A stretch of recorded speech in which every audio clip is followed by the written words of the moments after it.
kemudian PPN 10%, 65, ya. Kemudian PPh pasal 26, 2%. Ini kita pakai 13.000 karena menghitung pajak. Ya, tapi untuk pengenaan atas biayanya menggunakan kurs setengah B ya, kurs transaksi. Menghitung pajaknya menggunakan kurs Menteri Keuangan. Oke, di PPN 10%, ada PPh 26, 20% dari kurs Menteri Keuangan atas nilai yang 50.000. Jelas ya. Oke, kan biaya jasanya tadi sudah saya sebut menggunakan kurs setengah BI. Nah, ya, kemudian PPh pasal 26 tetap ya, sehubungan dengan apa?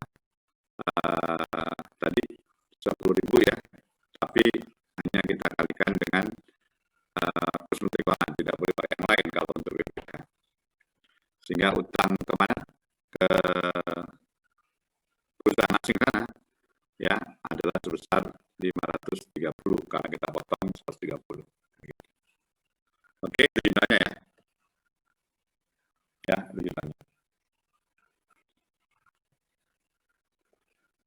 Jadi biaya perbaikan, ya, kemudian pajak masukan, kemudian utang usaha, utang PPN. Kalau saya menganggap untuk PPN harus dibayar. Kalau memang sudah kejadian, lagi ya, kapan saat utangnya? Artinya kalau sudah ada kejadian jasa di luar dari sudah terutang belum ya, atau sudah bayar atau belum. Kalau berutang boleh ya sebenarnya, tapi kalau memang sudah harus dibayar, kita juga langsung untuk pembayarannya berarti apa, pada kas ya nanti ya, 60 juta itu pada kas gitu. Ini kan seolah seperti belum dilakukan pembayaran kan itu, makanya utang PPN BLN di situ. Kalau PPN jelas kan ya, tanggal 10 bulan berikutnya kan ya. Ya, tanggal 10 bulan berikutnya. Ada komentar? Silakan.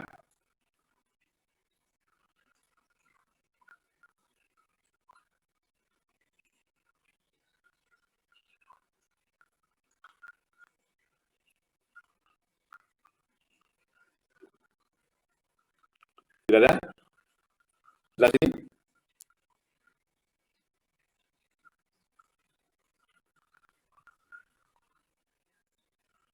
Jelas ya? Oke.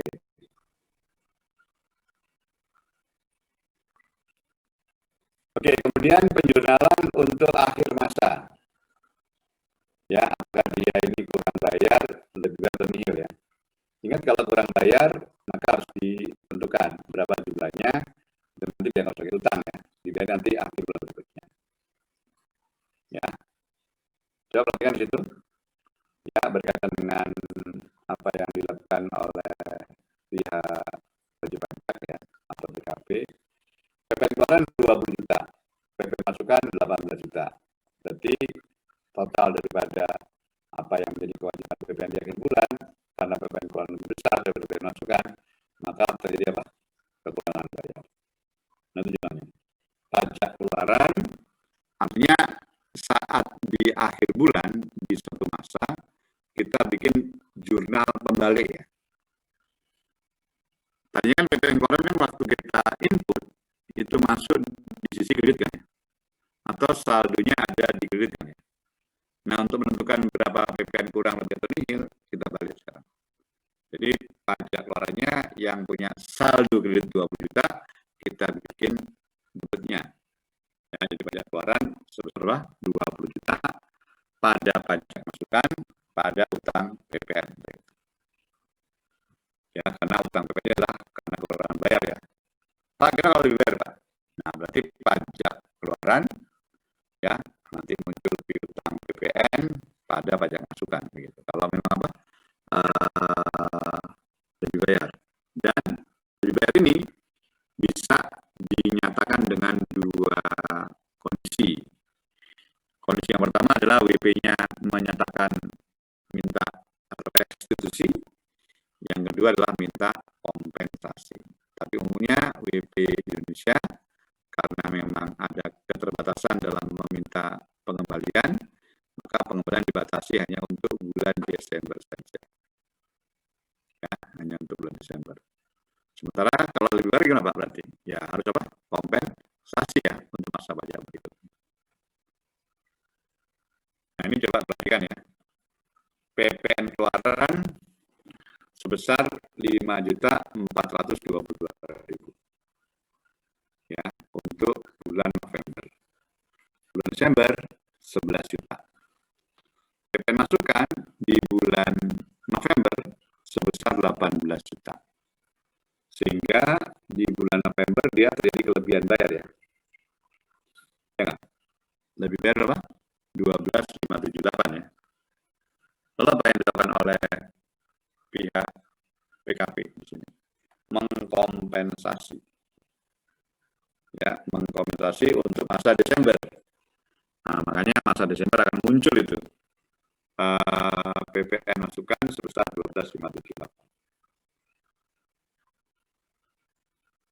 Oke, jelas ya. Nah, kemudian di Desember, tadi sudah saya sebut, ada banyak keluaran. Berapa? 11 juta. Padahal untuk masa Desember, PPN masukan nggak ada, tapi masih ada PPN masukan atas sisa masa yang lalu, yaitu November. Berapa tadi misalnya? 12.578. Sehingga atas kekurangan bayar, atas PK daripada PPN tersebut, kita masih ada apa? Kelebihan. Berapa? 1.578.000. Nah, nanti kita akan tentukan nih. Ya. Oh Pak, karena Desember boleh nggak Pak saya minta kembali? Boleh. Atau saya minta restitusi? Boleh. Nah, maka nanti jurnalnya adalah pajak keluaran, piutang restitusi pada pajak masukan. Oke ya, seperti itu. Silakan, ada komentar nih? Jadi memang sebaiknya kita harus membuat apa? Semacam akun ya. Akun yang bisa ditentukan itu PK maupun PM. Coba ya, ini saya juga. Saya tunjukkan ke Anda dulu sebentar. Nah ini saya punya transaksi hanya bulan Januari dan Februari saja. Coba perhatikan, Januari pembelian sebanyak 250.000. Penjualan sebanyak 200.000. Artinya kalau kita hitung, belum bisa taruh di dalam buku besar ya, berarti PPN-nya lebih bayar dong. Ya, karena kan PK-nya lebih kecil dibanding PM-nya. Nah, LB-nya tadi saya katakan, saya akan apa? Kompensasi untuk masa pajak berikutnya.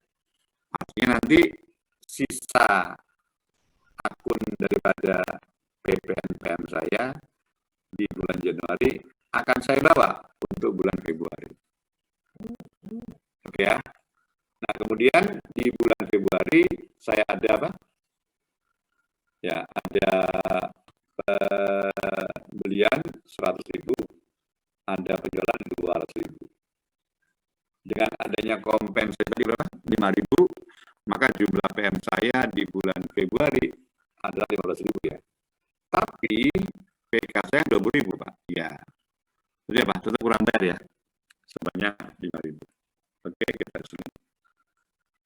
Jurnal yang pertama adalah untuk bulan Januari ya. Ada pembelian, apa jurnalnya? Pembelian, ini kita anggap pakai periodik ya, supaya lebih mudah. Pakai apa? Periodik. Pembelian PPNPM pada kas sebanyak 272.000. Untuk penjualannya berapa? Ya, penjualannya Januari adalah ya kas pada PPNPK pada penjualan sebanyak 200.000, penjualannya PPNPK 20.000. Nah, sekarang kita coba masukkan ke buku besar. Untuk yang bulan Januari berkaitan dengan PPNPM kita berapa?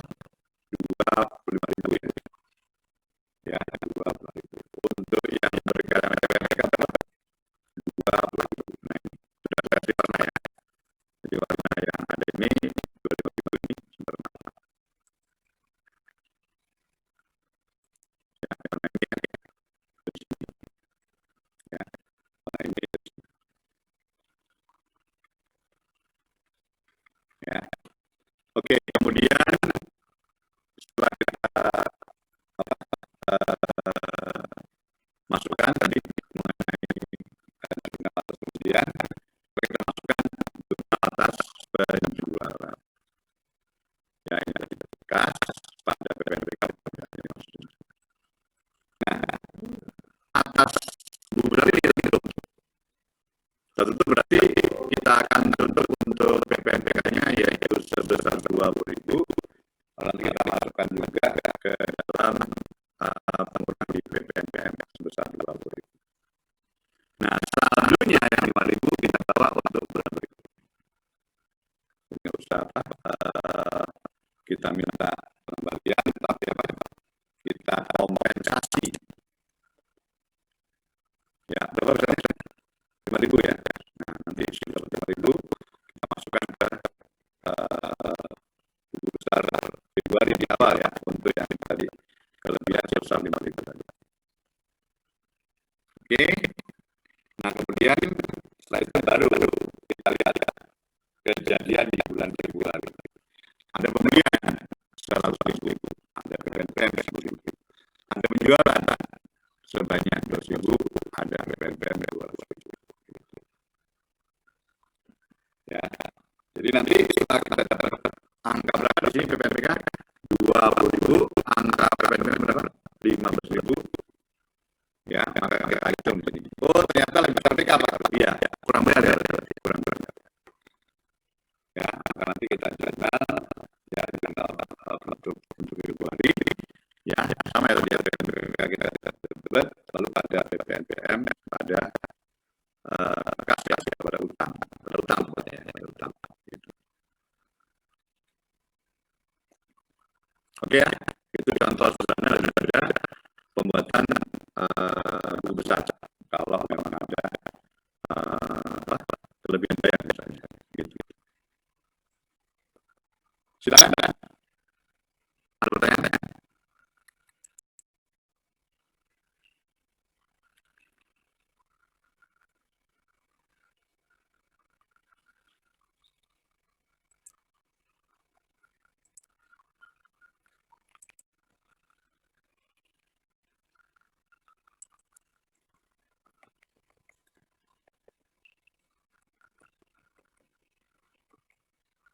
Oke, tadi itu kurang bayar ya.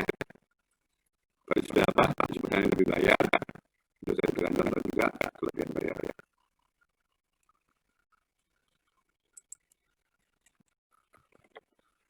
Nah, kita masuk ke penyerahan yang jatah PPNBM.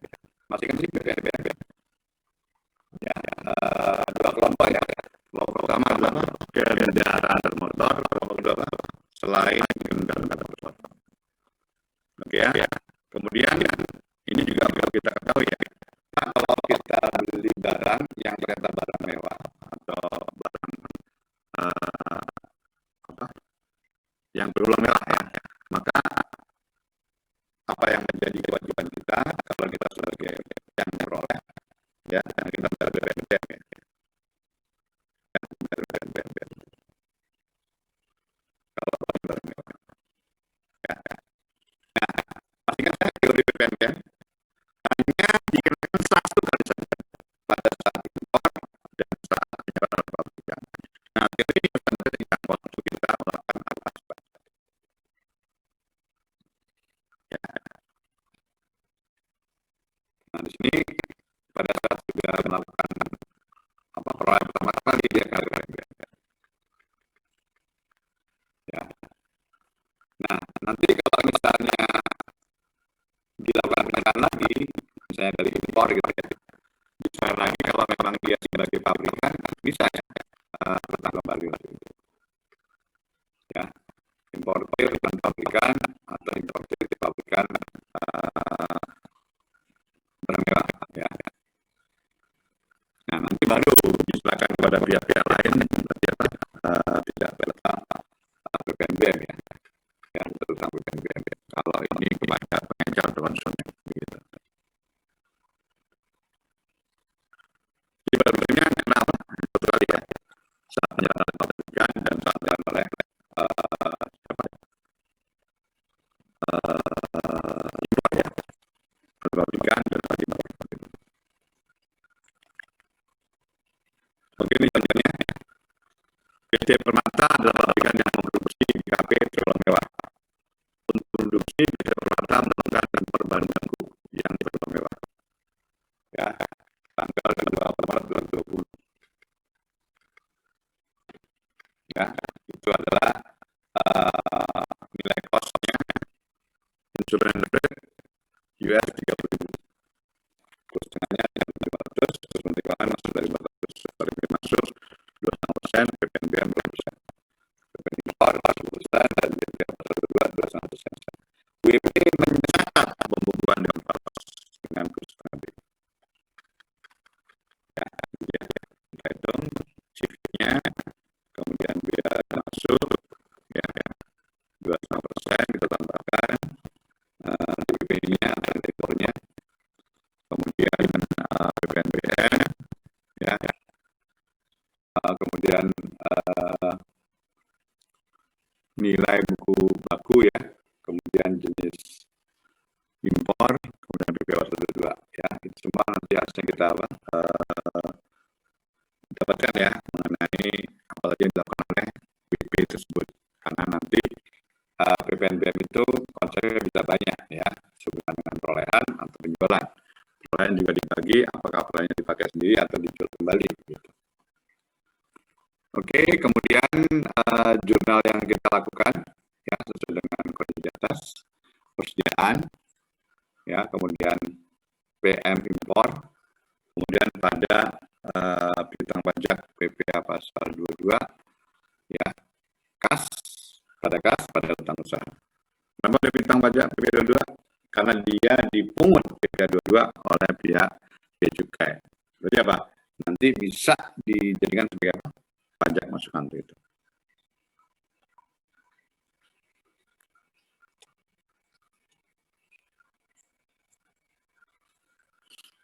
Oke, kemudian penyerahan terutang PPNBM. Mas Arvin, Arvin, nanti tolong diingetin, ya, kalau udah 10 menit dari jam 1. Baik, Pak. Ya, PT Permata menjual hasil produsen produknya kepada PT Berlian.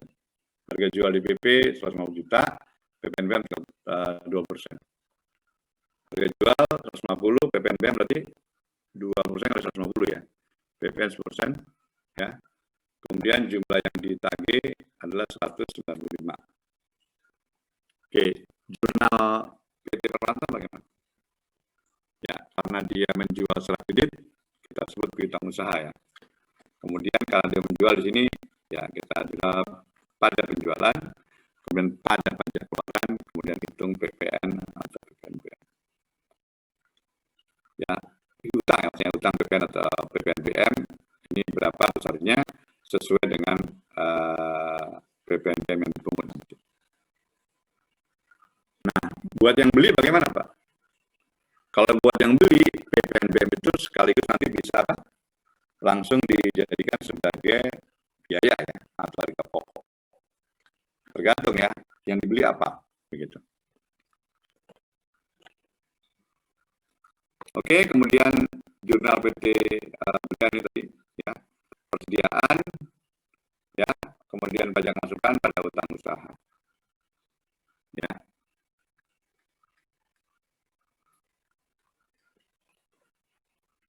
Coba lihat tuh, ya, kenapa persediaan 180 juta? Kenapa persediaan 180 juta? Sudah termasuk PPNBM, Pak. Iya, karena PPNBM tadi sudah saya katakan hanya kelas 1 kali, maka langsung masuk sebagai unsur harga perolehan atau harga pokoknya. Begitu. Oke, ya, pajak masukan sama, ya, dengan pajak keluaran tentunya. Kemudian hutang usaha, ya, pada hutang usaha.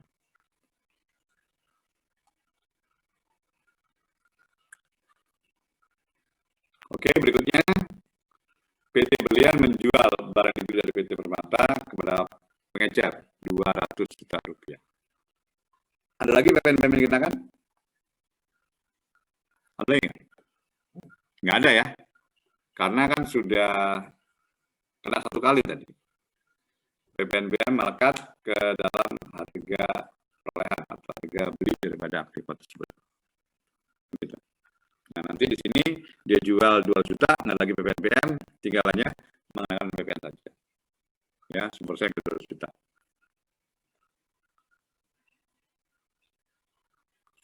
Ya, jadi judulnya apa? Piutang usaha pada penjualan pada pajak keluaran. Lalu karena ini pakai perpetual, judul apa? APP, ya, dan persediaan. Gitu. Oke, kemudian PPN pemakaian sendiri. Apa ini? Pemakaian sendiri. Sama ya dengan pemberian cuma-cuma ya. Cuman ini diberikan kepada lingkungan sendiri, entah pegawai, karyawan, ataupun pihak-pihak lain. Ya. Pemakaian sendiri BKP adalah ya, pemakaian BKP untuk kepentingan pengusaha sendiri. Gitu ya. Kemudian pemakaian sendiri BKP JKP untuk tujuan produktif. Nah, tujuan produktif artinya dia pakai tapi untuk produktif. Ya, Pak, kami pengusaha yang menjual air minum mineral, Pak. Ya, kemudian setiap kali kami operasional, kami sudah membuat setiap sudut itu ada apa? Dispenser, Pak. Dan sudah diisikan dengan air mineral yang kita punya. Jadi nggak usah beli lagi, Pak, karyawan. Berarti ini produktif atau konsumtif? Begitu. Produktif atau konsumtif? Bisa jawab?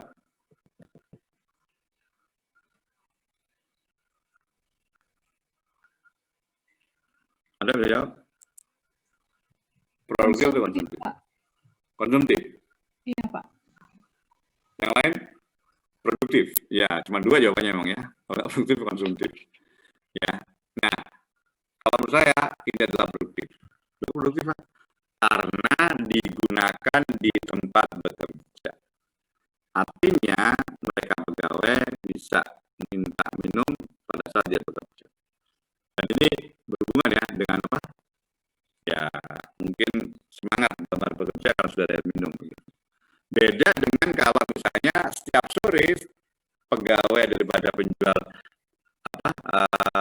air mineral dalam botol itu nanti akan mendapat 2 botol satu setiap hari pulang.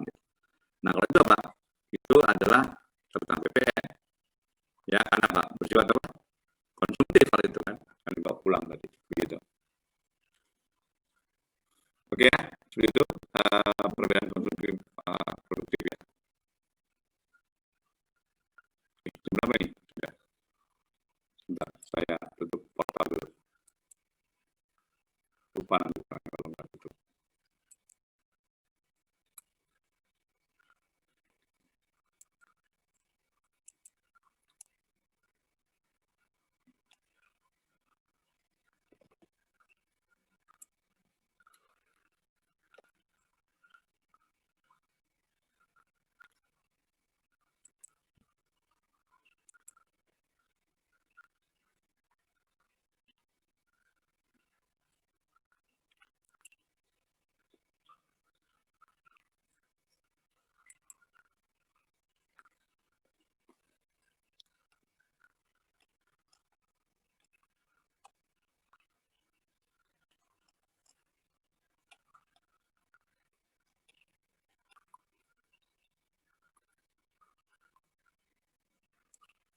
Oke, kita lagi ya, kita lagi.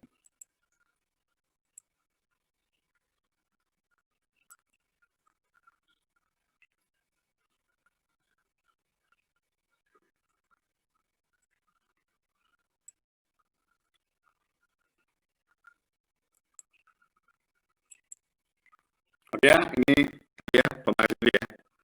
Ini contohnya banyak ini. Ini contohnya kalau tadi saya contohkan air mineral ini apa contohnya? Yang dimaksud dengan pemakaian sendiri, nah ini saya rasa harusnya dijelaskan ya di dalam materi PPN dulu ya. Pemakaian untuk kepentingan pengusaha sendiri, pengurus atau karyawan, baik barang produksi maupun bukan produksi sendiri. Yang dimaksud dengan pemberian cuma-cuma adalah pemberian yang diberikan tanpa membayarkan, baik barang produksi sendiri ataupun yang lainnya. Bukan produksi sendiri, artinya dia hanya jualan saja. Seperti pemberian contoh barang untuk promosi kepada relasi atau pemilik. Ya, kemudian di K87 juga disebutkan ya pemakaian sendiri terdiri dari pemakaian sendiri untuk tujuan produktif dan untuk tujuan konsumtif dan untuk tujuan produktif ya. Ya, tidak termasuk dalam pengertian yang BKP dan tidak terutang PPN. Ya, kemudian pemakaian sendiri yang bukan untuk tujuan produktif dikenakan PPN tadi yang saya katakan. Ya, yang bukan untuk tujuan produktif. Atas pemberian cuma-cuma BKP baik yang dilakukan sendiri atau menyebut dengan barang yang dijual serta atas pemberian cuma-cuma jasa kena pajak terutang PPN dan harus terbit faktur pajak. Ingat ya, pemberian cuma-cuma tidak hanya untuk barang ya, jasa pun juga bisa ya, termasuk yang pemberian cuma-cuma. Misalnya apa? Ya, misalnya Pak nyuci motor 5 kali Pak, gratis 1 kali. Nanti juga pemberian cuma-cuma ya, yang gratis tadi. Tetap kaidah perhitungannya adalah demikian, hitung jumlah berapa DPP-nya. Nah, nanti saat kita hitung PP-nya kita tinggal kali 10%. Tapi ingat bukan dari harga jual karena ini adalah dari harga pokok.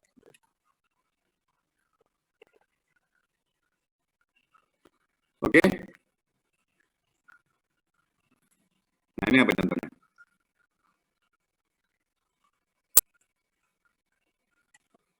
Nah, tadi ya, produktif konsumtif ya, pemakaian sendiri BKP atau JKP. Ya, tentang PPN. Jadi kalau produktif ya sama konsumtif ya. Kalau untuk ya dilakukan pemungutan PPN, output ya penyerahan tidak terutang PPN dibayar PPN. Tapi kalau tidak dilakukan pemungutan PPN, tidak dibuat faktur pajak untuk itu. Ya outputnya penyerahan terutang PPN. Sementara kalau non-konsumtif dilakukan pemungutan PPN ya, karena harus menggunakan apa? Faktur pajak.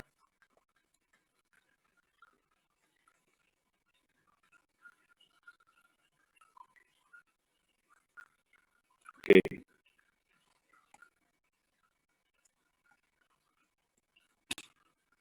Sebentar ya, ini tinggal 3 menit saya tutup portalnya.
Oke, satu lagi tadi ya, PPN pemakaian sendiri masih.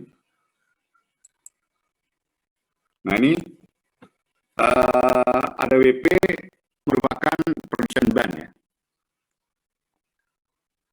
Kemudian si produsen ban ini atau pabrik ban ini memberikan ban untuk truk pengangkut ban. Artinya truk ini digunakan untuk distribusi ban yang telah diproduksi. Berarti apa? Pemakaian sendirinya bersifat produktif ya, karena untuk dipakai truk yang digunakan untuk mendistribusi bannya. Begitu. Ya. Gimana Pak? Kalau ternyata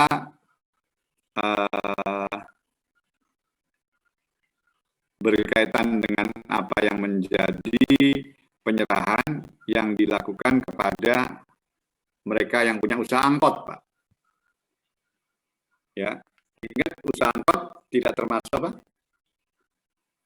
Jasa kena pajak ya, karena ini kan usaha angkutan darat. Artinya saat usaha angkot itu melakukan pekerjaannya sehubungan dengan apa yang diterima sebagai ongkos gitu misalnya, atau biaya untuk transportasi, ya itu kan nggak terutang PPN kan, karena apa?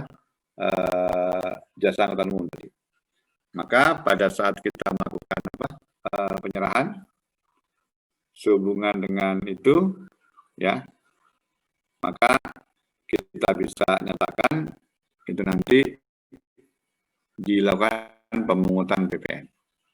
Walaupun pada saat si angkot tadi melakukan penyerahan sehubungan dengan jasa angkutan umumnya itu tidak terutang PPN. Ya, tidak terutang PPN. Oke ya, itu ya membedakannya. Yang penting bagi si penjual atau si PKP yang menyerahkan tahu ya bahwa ini untuk kegiatan apa, ya.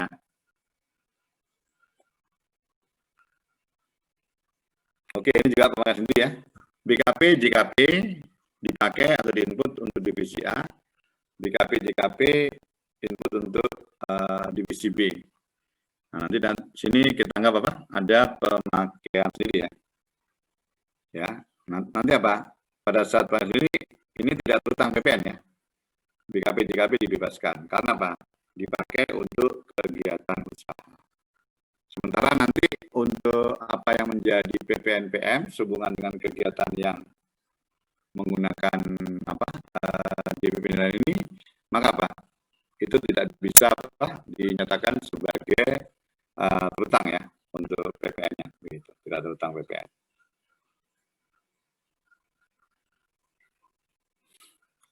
Oke ya, tidak terutang PPN, BKP, JKP dibebas PPN ya.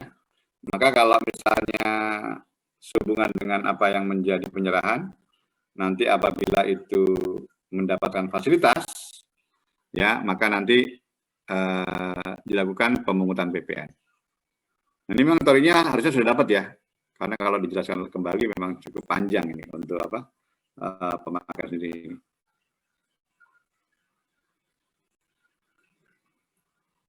Ini contohnya sudah lebih jam 1 ya, maaf ya. Sudah ya? Kelewatan saya. Tepat jam 1, Pak. Oh, pas. Ini apa ini? Ini ya, kita lihat dulu nih. Jurnalnya nih. PT Top Gun, produsen oli sintetis menggunakan oli produksinya. Untuk mesin pabriknya senilai harga pokok 10 juta. Jurnal PT Top Gun adalah overhead pabrik ya, beban oli, persediaan barang jadi. Apakah kena PPN, Pak? Enggak. Karena apa? Dia bikin oli, memakai olinya untuk mesin pabriknya. Berarti apa? Bersifat produktif ya. Maka tidak terutang PPN.